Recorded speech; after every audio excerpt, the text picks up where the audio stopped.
Well, I did an interview with Bradley Grunner from A Male Space. Good guy. I like this guy. Good conversation about. We'll do a few parts I'll post out here, but first thing we talked about was just the status of young men. What should young men do today? What kind of challenges do they face? So that was our first subject here. Let me get to it here. Hey, if you're liking this content, give me a like, subscribe, give me a comment below. Let's get to it.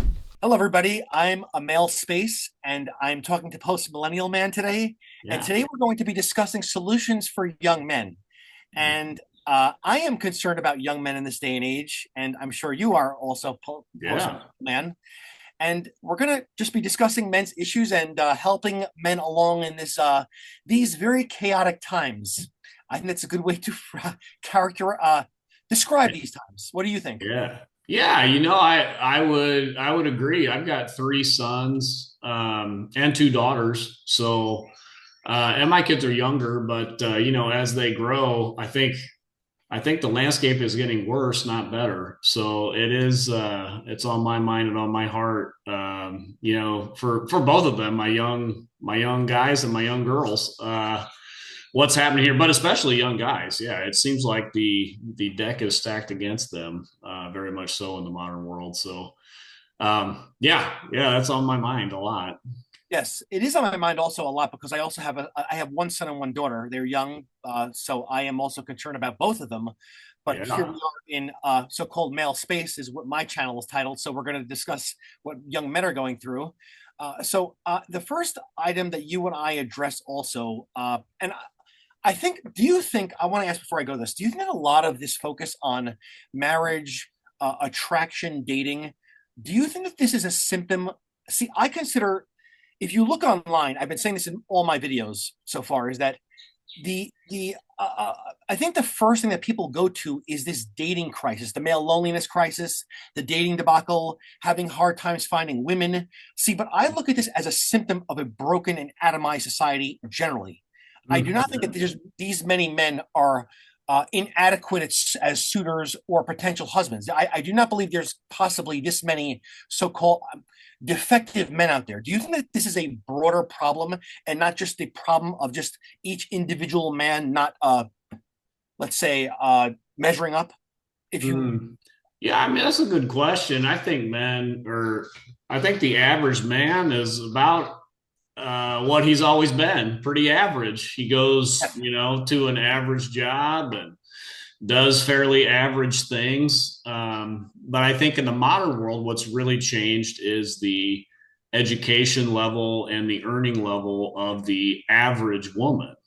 Now that has come up, fairly drastically to the point where I look around. I was just telling my wife this. When I look around, I work for a Fortune 500 company, a very large company. And I was telling her, I look in my office space, like I don't know a single woman that's younger. If she's under 35, they're single. I couldn't name a single woman that's in my broad office space that I know that is married. And I just thought, boy, that's really interesting.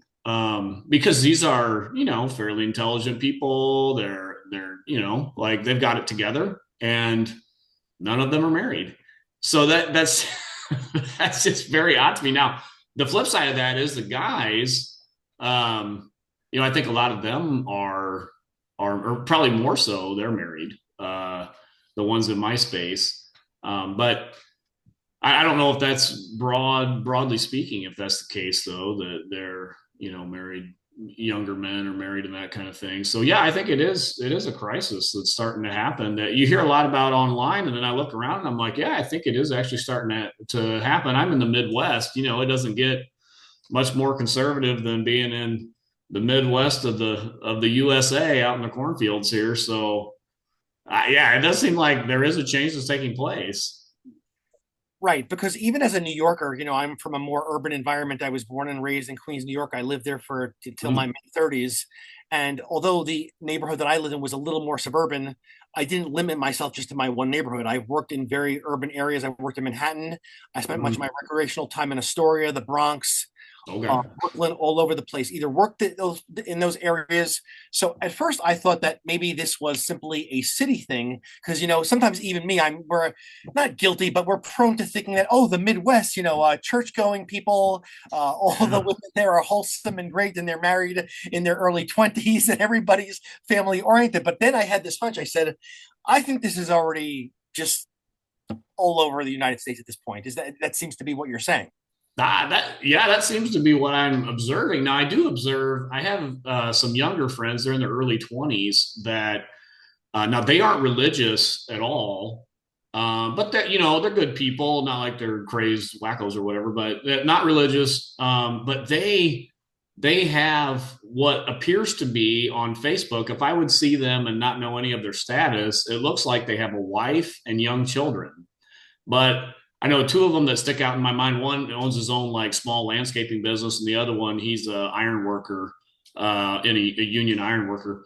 But they have like normal. You would think they would be like married and have a child, but no, they don't. They don't marry these women.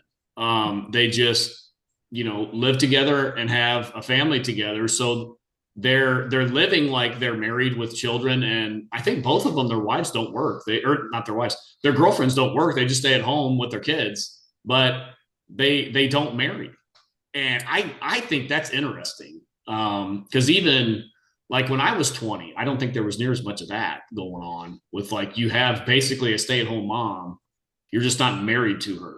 And it just seems Oh, very bizarre to me. I see. I mean, but that's bizarre. But do you think that is because of what you and I know? I mean, we've both spoken to who I think probably at this time, I think so, is the foremost authority on the divorce regime, Dr. Mm, Steve Baskerville. yeah. And he has given us much information on divorce court and family policies. Hmm. Do you think that perhaps that's why people, even if they are cohabitating, they're not getting married? Well, yeah, I think that might be part of it. These two guys, though, I don't know them in particular if they really think that deeply about it. Like I doubt they've really studied this. I wonder with them if it's more a thing of like their girlfriends just don't require it. I kind of wonder if their girlfriends required marriage to engage in physical intimacy, then they probably would measure up to that, I would guess. But I see. they don't. So so it's Okay. strange. It's kind of odd to me, just like, wow, they're living as if they're married with children, and I mean, it's almost like they have a tradcon wife, just they're not Yes. married. They're like, there's no ring. Uh, anyway, yeah. Yeah. Well, I mean, I do believe that could work for some people. I mean, there are some people who could probably cohabitate indefinitely until the end. Perhaps it could work out like a marriage until death do Yeah. them part. But that's what's going to tie into our first topic that we mentioned, is that because now that the women are earning as much as men in some even areas, metropolitan areas, they're on average earning more than men. Mm. That you use the term, and I consider it a kind of a funny term. You said that husbands perhaps are looked at as a luxury good. Yeah. Yeah. Now Ryan Stone from the I don't know if they called it the married red pill space or something like that. That was a term he used that I thought was really interesting because he's kind of the long-term relationship red pill guy. His content online is really thought-provoking and whatever. It's just his presentation it needs a little. He's kind of hard to listen to for me personally, just because he's so sarcastic in everything he says that if you can kind of weed through that, his content is pretty good.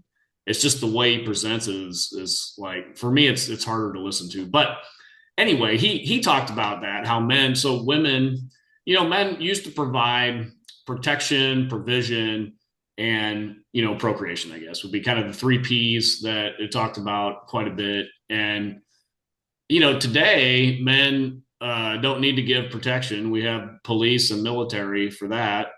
Men don't need to give provision because we compete for the exact same jobs that the women are looking to get, and we give them preferential treatment in college, to enter into college, and we give them preferential treatment. Probably even the bigger one is we give them preferential treatment in entering the job space. So I know, like my company, it's a large company. we don't even try to hide the fact that we hire women over men.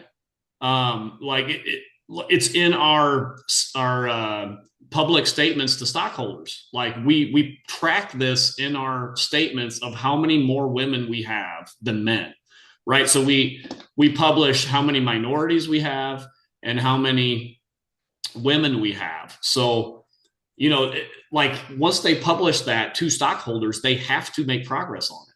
Like they can't come out the next year and be like, hey, yeah, we're actually 2% behind. Sorry. Well, no, like they will make progress on that when they start to publish it to stockholders.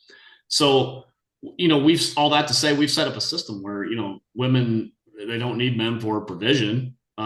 So then what are they looking to men for? And I think that's why I kind of like the term men are kind of a luxury good. Like you don't need a man. It's not like a staple good like the mac and cheese.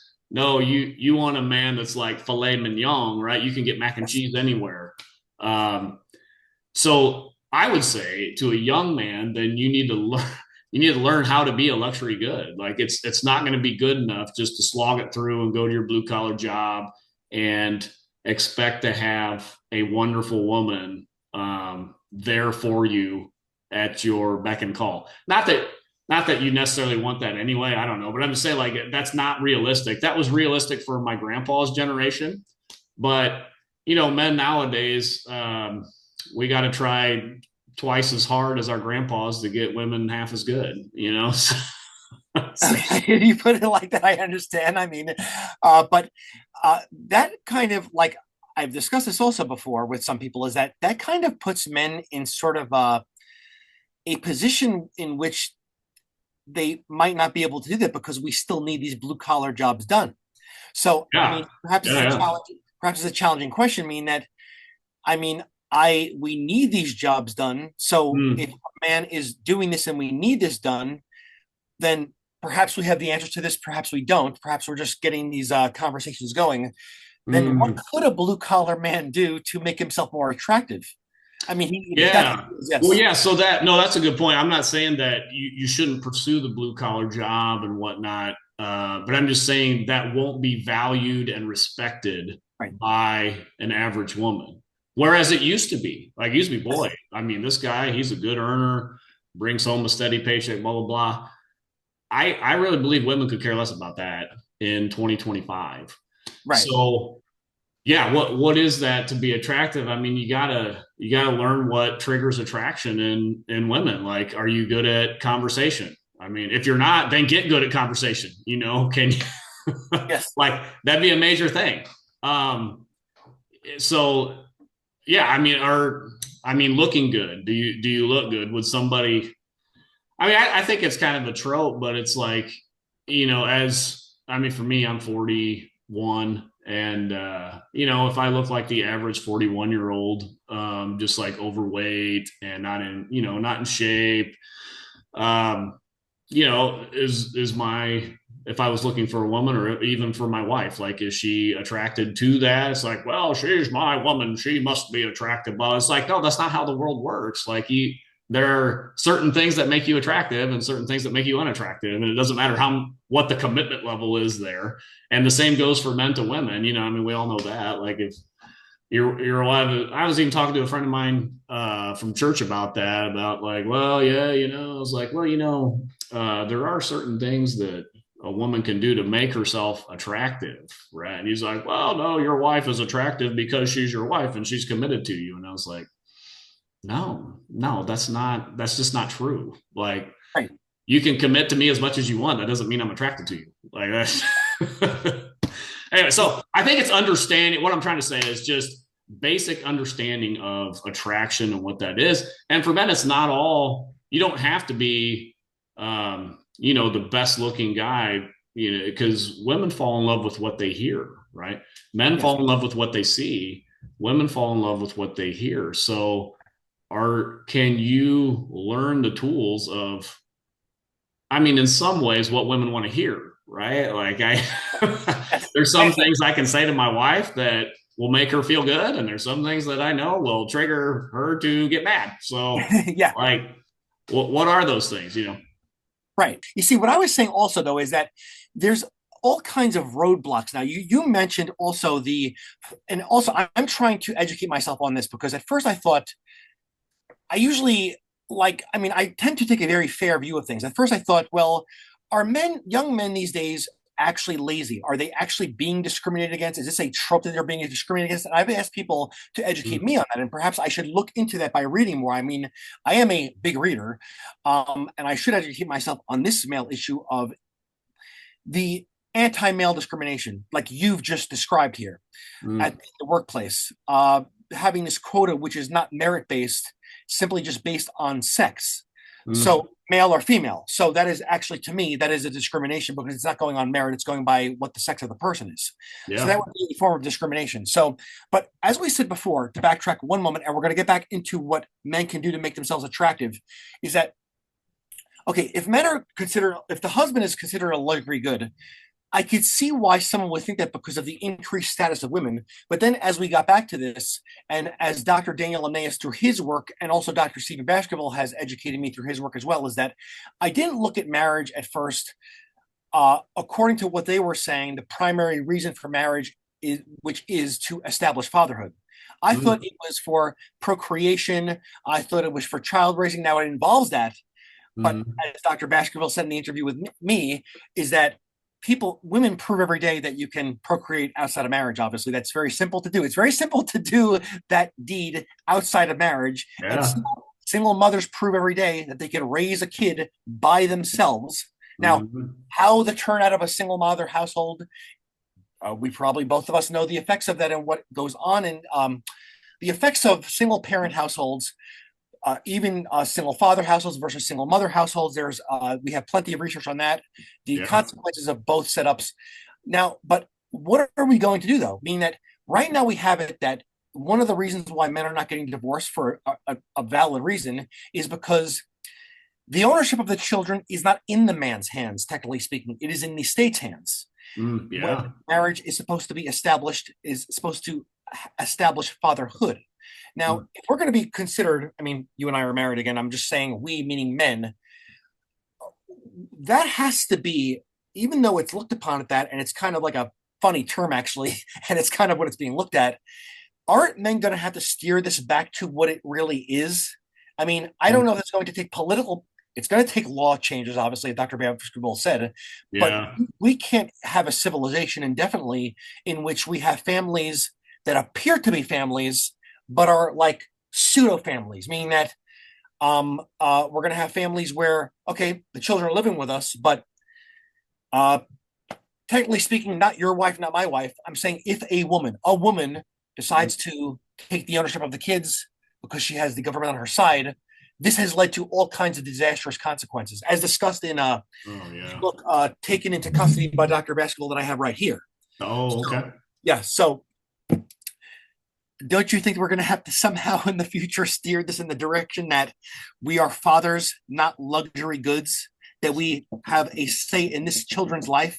We are not luxuries Yeah, because I do. Yeah, I do think so. And I'm not sure about when that point will come. I know, some people think, oh, the societal collapse is right around the corner. And once we have a societal collapse, then all this will fix itself and yada, yada, yada. And I said, I mean, I don't think the societal collapse is right around the corner. right. But, I could be wrong about that. So I just think, if you're a young man and you're waiting for the societal collapse to happen so that you Yes. can shine once again, then I think you're living in fantasy land. You kind of just got to deal with the times that you're in, Yes.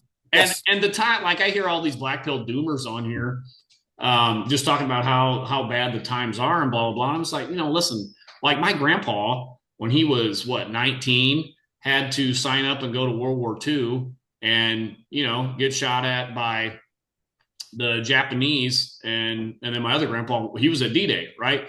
So times were rough then. Now, did they have more respect from women in general and their wives? Well, yeah, they did. Yes. But there was other things that were going on that were really bad that could have ended very badly for them. So I think every male generation has their problems. Our generation times are really good, as far as economically, and well, maybe some people make an argument they're not, but whatever. But as far as that goes, they're fairly good. We don't have wars that we're getting our arms shot off or something. But we have this family issue, so it's tough for men. You gotta stand up. You gotta have courage. Is it courageous to take on a family these days? Yeah, I think it is. But men do courageous things. Like, Yeah. do you want your name? I've done a couple of videos. It's like, well, do you want your name to die out? I don't want my name to die out because, well, it's risky to take on a woman. Yeah, it is risky. Like with all the laws and all this crazy stuff. Like, yeah, it is. Yeah. But I want my family name to live on. That's worth it to me. So anyway. Yeah, no, everything you say is great. I share those views with you. I mean, I'm someone who's aware, I'm well aware of what's going on. I've educated myself greatly on this topic from the authors I've read, and I put these names out there because I want other men to educate themselves on the real nitty gritty of what's going on here. Roger Devlin, who wrote Sexual Utopia and Power, Dr. Helen Smith, Dr. Daniel Amneas, Dr. Steve Baskerville. I mean, if someone wants to really know the climate of these days, I should educate themselves from sources that I cannot convey just by my words in videos with people. I mean, these are, I have a whole stack of books here for men to educate themselves from, and I really want men to start reading some of this material to know what they're getting into. Hey, I hope you like that commentary. That's Bradley Grunner from A Male Space. Good stuff. Good conversation. We're getting it turned around. We got to remember that Christ is winning. He is building his church, and the gates of hell will not prevail against it. Until next time, this is the Post Millennial Man.